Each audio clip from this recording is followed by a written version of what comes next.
ये बात सही है कि आम आदमी पार्टी में सर्वे सर्वा तो अरविंद केजरीवाल ही हैं। और कई बार आप जब दिल्ली सरकार में मंत्री सौरभ भारद्वाज के बयान सुनेंगे तो उसके बाद तो स्थिति और स्पष्ट हो जानी चाहिए। लेकिन हम फ्रंट रनर्स की एक बार फिर भी बात कर लेते हैं। आतिशी और कैलाश गहलोत, ये दो नाम हैं जो इस वक्त सबसे आगे चल रहे हैं।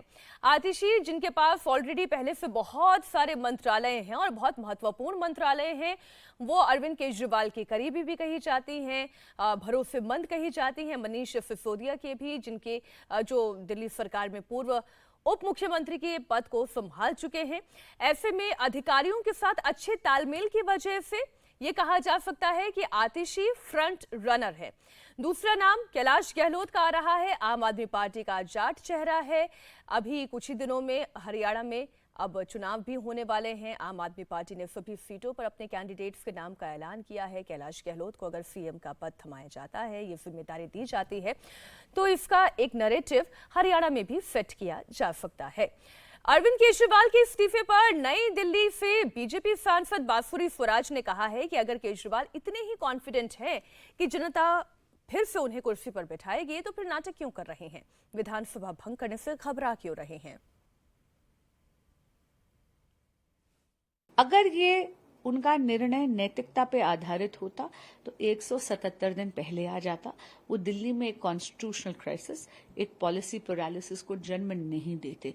लेकिन ऐसा लगता है ये जो टाइमिंग है उनके दावे का, और अभी भी इस्तीफा उन्होंने दिया नहीं है, ये मुझे लगता है ये राजनीतिक ढोंग है चुनाव को मद्देनजर रखते हुए। इसीलिए वो बार बार बात कर रहे हैं चुनाव जल्दी कराने के। पर मैं उनसे पूछना चाहती हूँ कि साथ ही में वो इतनी विरोधाभासी बात क्यों करते हैं कि विधानसभा भंग नहीं करेंगे। अगर वो वाकई संजीदा हैं चुनाव कराने के लिए, तो अपने साथ पूरे मंत्रिमंडल का इस्तीफा करवा के विधानसभा भंग कर चुनाव करवा लें। हालांकि वो एक चुनी हुई सरकार है, बहुमत की सरकार है, वो विधानसभा क्यों भंग कर देंगे, ये सवाल भी बांसुरी स्वराज से पूछा जाना चाहिए।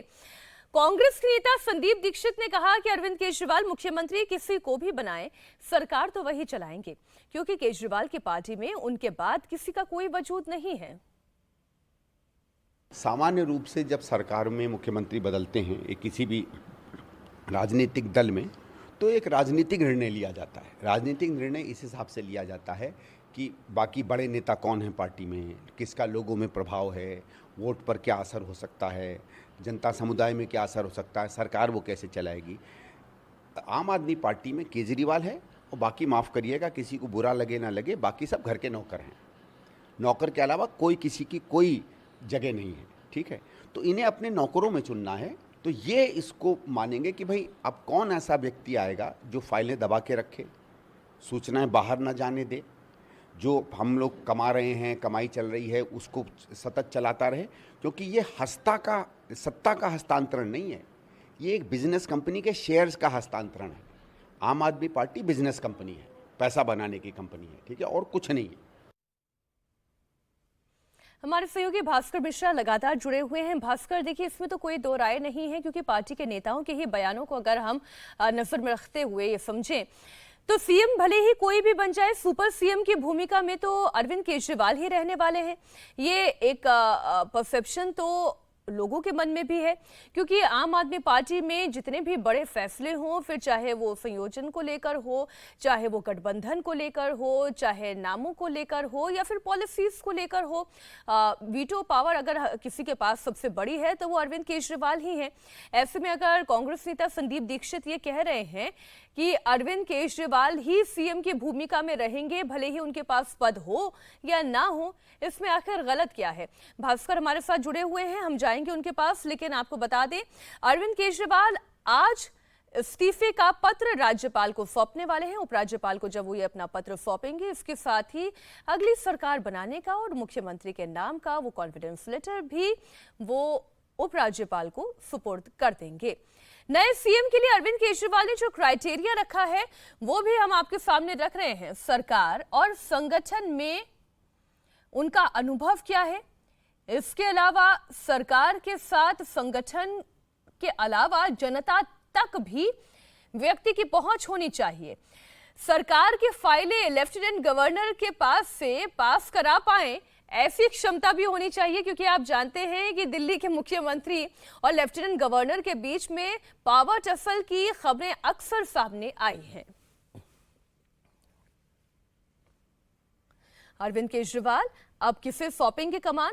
आज सुबह 11:30 बजे विधायक दल की बैठक होगी। अरविंद केजरीवाल के घर पर महत्वपूर्ण बैठक होने वाली है और नाम का सिलेक्शन उसी वक्त हो जाएगा। प्रधानमंत्री नरेंद्र मोदी का आज 74वां जन्मदिन है और इस मौके पर मोदी समर्थक देश भर में अलग अलग तरीके से जश्न मना रहे हैं। गुजरात से लेकर कश्मीर तक समर्थक प्रधानमंत्री नरेंद्र मोदी का बर्थडे मना रहे हैं।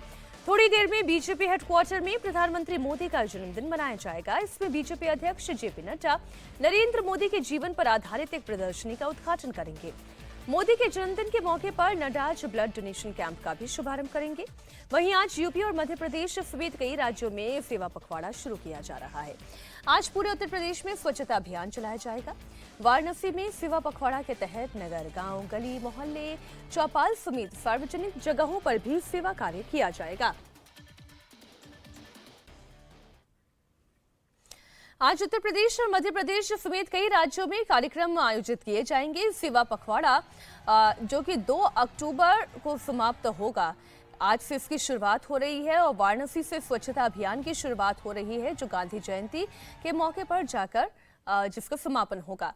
प्रधानमंत्री नरेंद्र मोदी का 74वां जन्मदिन है और ऐसे में आप देखें पिछले कई सालों से जब से वो प्रधानमंत्री बने हैं, उनके जन्मदिन के उपलक्ष्य पर हमेशा इसी तरीके का कोई सार्वजनिक सेवा कार्यक्रम किया जाता है। पार्टी के कार्यकर्ताओं की ओर से, सरकार के नेताओं की ओर से इसी तरीके से प्रधानमंत्री का जन्मदिन मनाया जाता है।